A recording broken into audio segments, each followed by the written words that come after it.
Namaskar and very good afternoon, dear learners.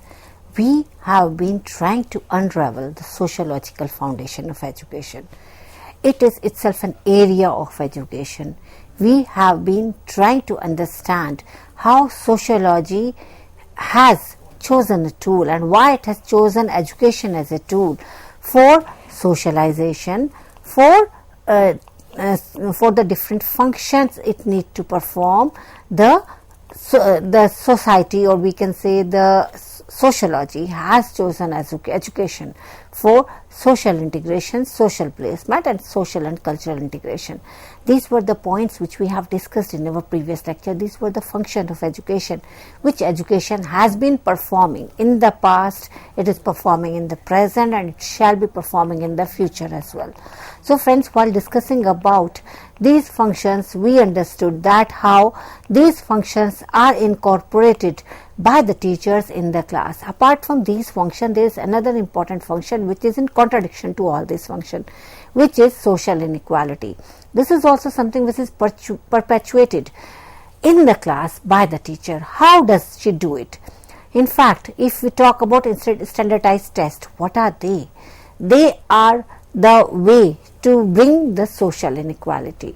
When one child is at a different IQ level and the other child is told to be a genius, then what are we doing? We are introducing social inequality. Now friends, theoretically we may say that social inequality is something which shouldn't be done, but practically and realistically this is something which makes a society or a community enriched, and this is something which we need also.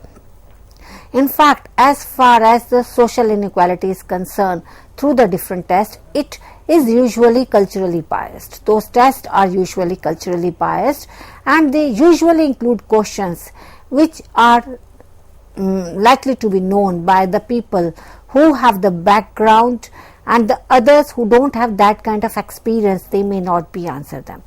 So friends, critics have criticized the testing, the sociological testing, on the point of view that usually we cannot have a homogeneous people. That means the homogeneous sample. Having a homogeneous sample is very difficult. Each one cannot have the similar kind of experiences, and usually when it is developed, it may be developed keeping in view the majority, but it is not possible to have everyone knowing or understanding those. So as far as those scores are concerned on the standardized test, that really doesn't reflect students' intelligence or students' experiences, because those are also based upon the fact that all the students have different socio-economic status and they have the different kind of experiences. That is why the scores on the standardized test are also differing. In addition to the academic abilities, as far as students are concerned, standardized test is also perpetuating social inequality. In fact, there are the bodies of researchers who believe that as teachers view the students, and after having testing them, or after having read them, or after having accepted them as intelligence or dull or good at their subject, what is happening is, and this is sociologically proven also through different researches, that after the teacher thinks that the students are smart, they tend to spend more time with them and they call on them, they praise them, and the result is that the students who are good, they further improve, and the students who are not so good, because of absence of praise, because of not having much time spent on them, they degrade further. So it is not surprising that the students who are labeled as good, they learn more because of their teachers' behavior. In fact, when the teachers think that the students are less bright, they tend to spend less time with them, and they act in a way that leads the student to learn less. So if we view education or the teacher's behavior from the functionalist perspective, then the education is helping to socialize children. It is preparing students from the eventual entrance into the larger society as adults. But as far as the conflict perspective is concerned, it says that education is reinforcing inequality in the larger society. In fact, if we look at the education or the schooling system from that perspective, we will understand that the symbolic interactionist perspective, it focuses on social interaction in the classroom. In fact, symbolic interactionist, they also focus on social interaction in the school playground as well as other places where the students are around. And the social interaction contributes to not just identifying the student, identifying oneself as someone, but also it contributes to gender role. Usually we find that when the children of both the genders are there in the classroom or outside the classroom, they would say that this is role which is to be done by the girl student and this is role which is to be done by the boy student. So whenever there is something which require challenging or which require dynamism or which require physical risk, then the teacher as well as the student, the society, all tries to choose the male students, that is boys. And whenever there are work or there are activities or there are subjects which are oriented to the artistic side, or we can say those aspects which we think are required by the girls in the society at large, the result is that they try to understand it that manner. In fact, if we try to understand education from that point of view, it is usually seen that the girls are perceived by the society. If here we are talking about the Indian society, and in Indian society there are certain roles which are fixed for the girls, and that is reflected even in the education. How it is reflected in the education? Whenever they are role related to the creative aspect or the aspect which need coming together or doing something, then we anticipate that would be done by the girls. So education is playing many roles as far as being a social tool is concerned. Now let us try to understand how education is working as an agent of social stratification. First of all, let us try to understand what is stratification. Stratification means that we are arranging a society in stratas, and those stratas are usually in hierarchy. How that stratification is done? Education is maintaining the stratification system in the class. One of the stratification is gender based. We would say that the boys are to do this particular work and the girls are to do this particular work. And in fact, there is, due to the social stratification in the class, there are unequal distribution. In fact, in the classroom there would be unequal distribution of particular resources also, and the same thing happens in the society also. Stratification results in unequal distribution of wealth, and the social system, every social system reflects social stratification. How does education and social stratification are linked? Now let us try to elaborate further. As far as education is concerned, it has to be understood from the pedagogical view. That is, the education it is to be viewed from the pedagogical science. It is a discipline that is related to progress of civilization. It is related to human empowerment and human maturity. In this context, education has three main functions.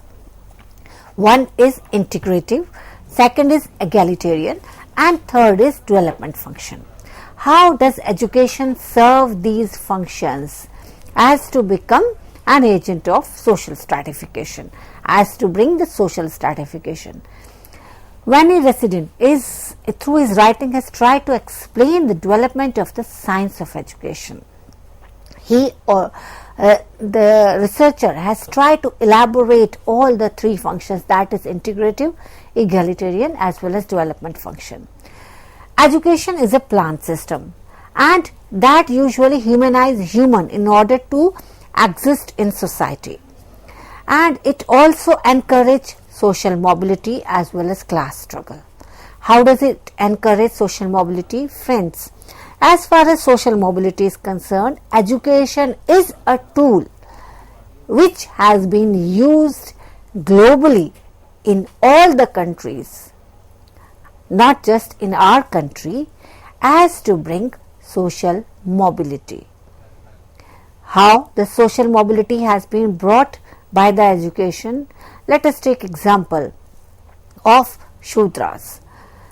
They were the people who were downtrodden. They were the people who were at the last pedal of the society.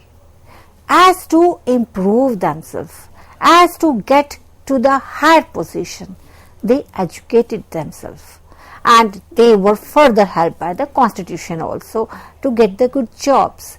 Because they get the good jobs and they educated themselves, they prepared themselves for the roles which the society didn't think they are capable of. And because they were able to adapt to the new social context, thereby the society also changed, the generations changed. So, education results in generations becoming changing, and this also results in stratification as well as social mobility.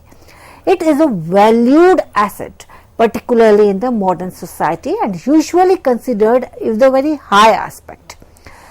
If we talk of education from the social point of view, then the society itself made an image of social stratification worse. How does society makes a image of social stratification? Society tries to keep itself stratified to such an extent that it says that it is fixed, and it believes that as far as the power is concerned, to fulfill the interest of certain people, they are the people who are at the higher pedal. They are the people who want to achieve power. They want to achieve their own interest, and the result is that people are made to stay at the particular level only, at particular strata only.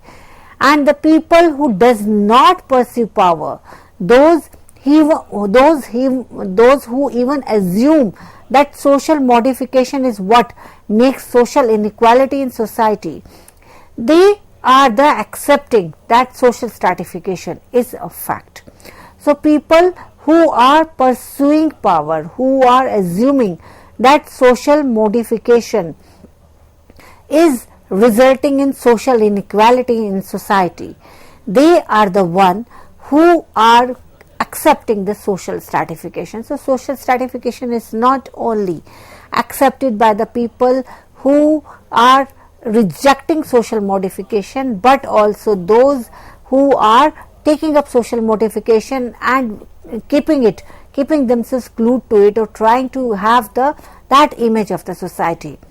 They are the people who do not realize that social inequality in life is itself which makes the society or the social stratification purposes impossible, and this is something which will exist. Social stratification is something which has existed in the past, it exists in the present, and it will exist in the future also, because stratification would be there in all the societies. The class difference would be there. There would be some kind of a social stratification. It may be religion based, it may be economic based, it may be cultural based, it may be political based, but there would be some kind of a stratification in the society, and the social stratification will result in certain social orders also. We may be large or small scale, but that would be there, and that does have a reflection on the school. In fact, when our society in the back, if we have a look from in the history of India, then we would see that in the schools it was included at a very large scale, where the students from the religion which were like the religion which were supposed to be of the higher level or the higher value, that was Brahmins, they were supposed to sit in the front, and the other students who were not supposed to be educated, or the education was not supposed to be their right, they were just not given the kind of attention in the class, and they were made to sit at the back or not even allowed in the schools, as they were not allowed in the temples, because temples or the schools are the places where the learning goes on. So, this social order was in fact at the larger scale, but now, even now it is at the small scale. How it is being followed? It is being followed in a way that there is a gender based stratification.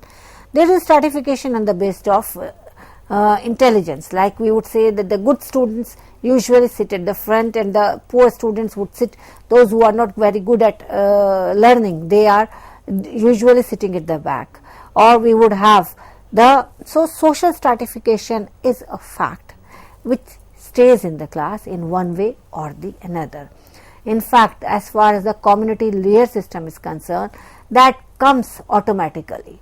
That comes because of the fact that every individual, may it be the teacher, are the social animal, and they automatically take to the process of stratification. They automatically also take to the process of growing the community.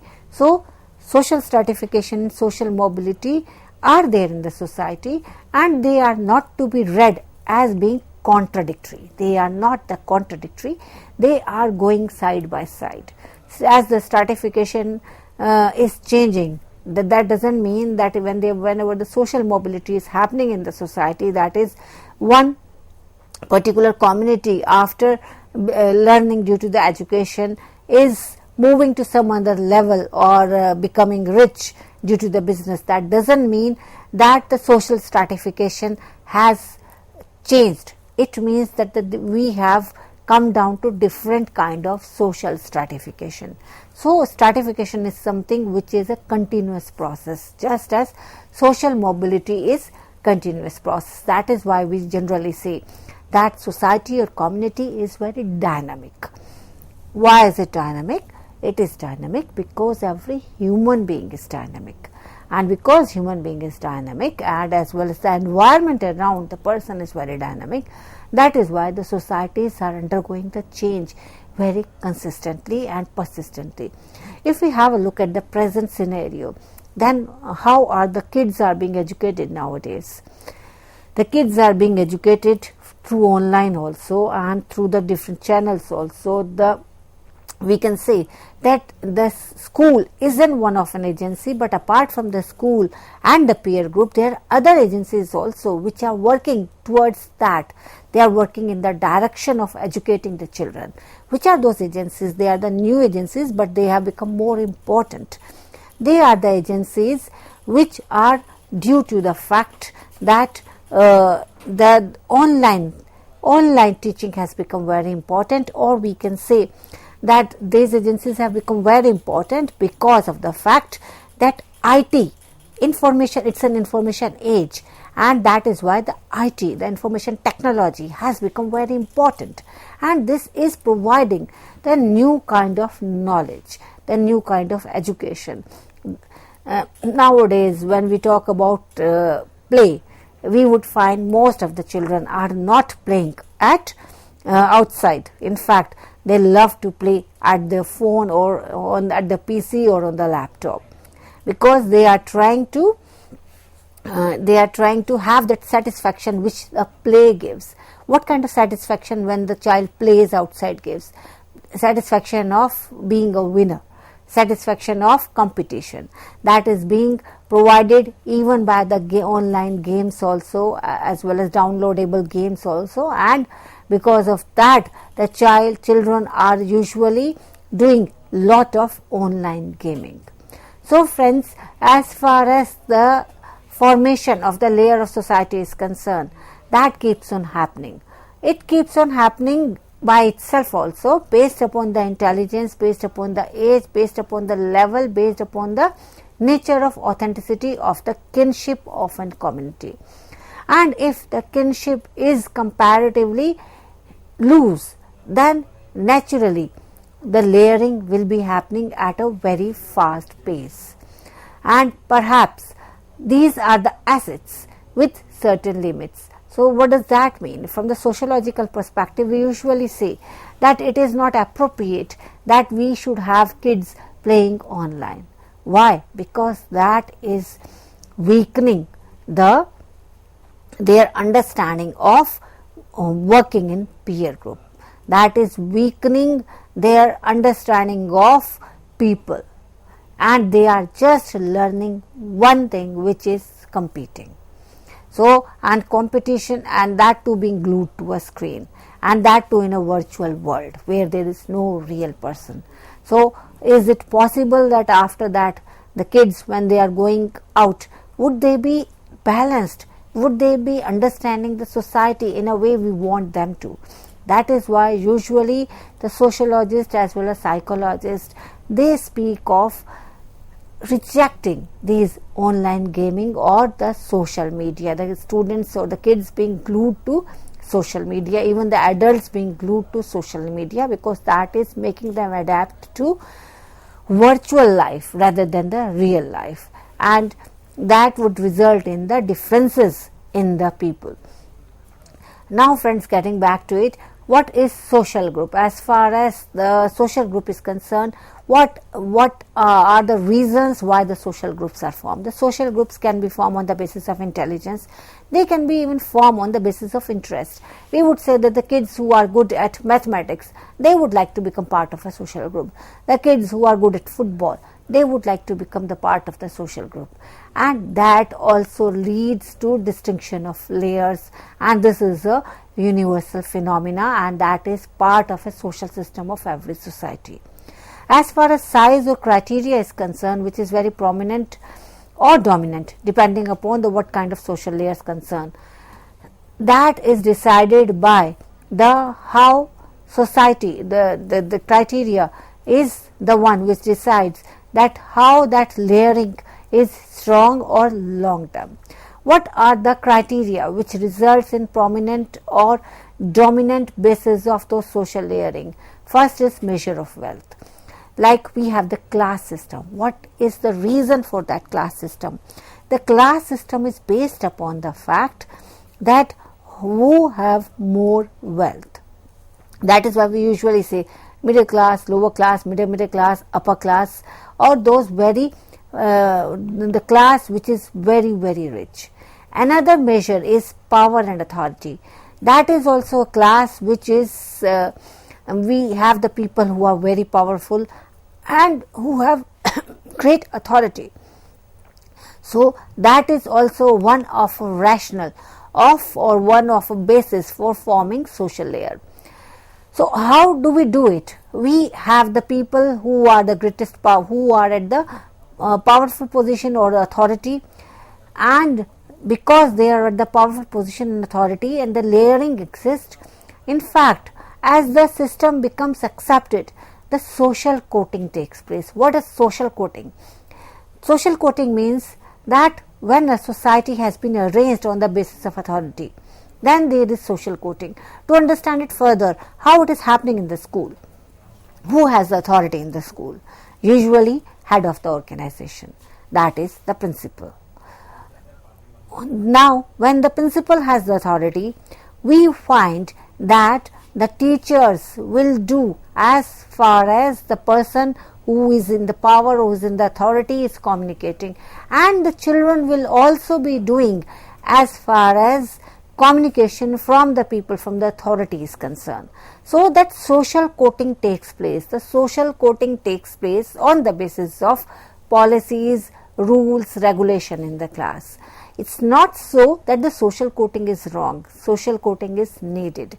What is discipline? Discipline is a social coating of a system, because authority has decided that everybody should be in the school at certain time. If the school is going to begin at 7:30, then all the children, all the teachers should be there before 7:30. All the children and all the teachers should be attending prayers, the morning assembly. These are the social coating which are done on the basis of stratification. So friends, from here on you can easily understand that social stratification is something which is there in all the system, and by having stratification in the school, we are making children understand that there is social stratification in the world at large. They have to acknowledge and accept and accordingly move. Third basis is the honor or the respect.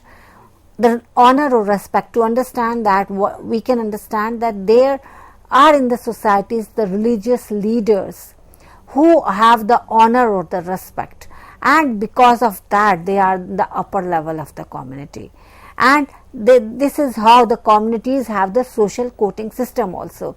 That is, there are the people who have honor, we have the people who are the religious leaders, they are being followed by the workers, and those workers are further communicating whatever is being believed or stated by those leaders, and thereby the people who are belonging or pursuing those religious leaders, we have the community's social quoting system. So, as to understand social stratification, we should understand how to do the social stratification. First is objective method. What does objective method means? Objective method means that we will have the criteria such as income, duration or height of education or the type of group. This is also one of a way to have the stratification done. Second is the subjective method, and the subjective method is on the basis of hierarchy of position in that society, and that hierarchy may not be on the basis of the criteria which we decided in the first method, which was the objective method. That can be on the basis of the fact that this is acceptable in the society. It is similar to the fact that we had a social system which was given by Aryans and which was being followed, and we had the hierarchy, and that hierarchy became stringent and very strong as the time passed by. Then the third is the reputation method. What does reputation method means? It means that the community members will place each other in the community on the basis of the reputation. This is the honor. This is the example which I give from the religious leader. We honor the religious leader, and because of the reputation, we follow him. In fact, if we understand social stratification, we have to understand social structuration as well, and we have to understand social mobility. There are 6 dimensions which have been pointed out by Bernard Barber. First is the prestige of office. These are the 6 dimensions of social stratification. First dimension is prestige of office or occupation. Like we have the medicos, because doctors are viewed as, because of that office, they are viewed at the higher level, so they are arranged in the society at a different level. Second is on the basis of ranking in authority, and ranking in authority is based upon the fact that what kind of power ranks is concerned. This can be understood from the fact that what kind of, in all the militaries, in all the armed forces, this is the dimension which is most important, that is ranking. Then we have third, income or wealth. This is something which is in the business group. How do we arrange them? It is on the basis of this dimension is also as important in all the societies, that is income or wealth. Then we have the education or knowledge. This is the dimension to understand that you can understand that in all the organizations we have the highest educated person in the helm of an affair. When we talked about the principal, she is supposed to be having the person the maximum knowledge because of her experience, exposure, as well as because of the fact that she might be more educated than the others. Then the fifth is on the basis of religious purity or the religious leadership, and sixth is on the basis of position in kinship or the position ethnic group. That is usually when we talk about matriarchal society or patriarchal society, in the kinship we have it. The position is on the basis of ethnic group, that is group rank. Friends, we shall be understanding it further in our next lecture. Till then, I, Dr. Renu Tomar, take your leave with a promise to join you back again. Namaskar, have a good day.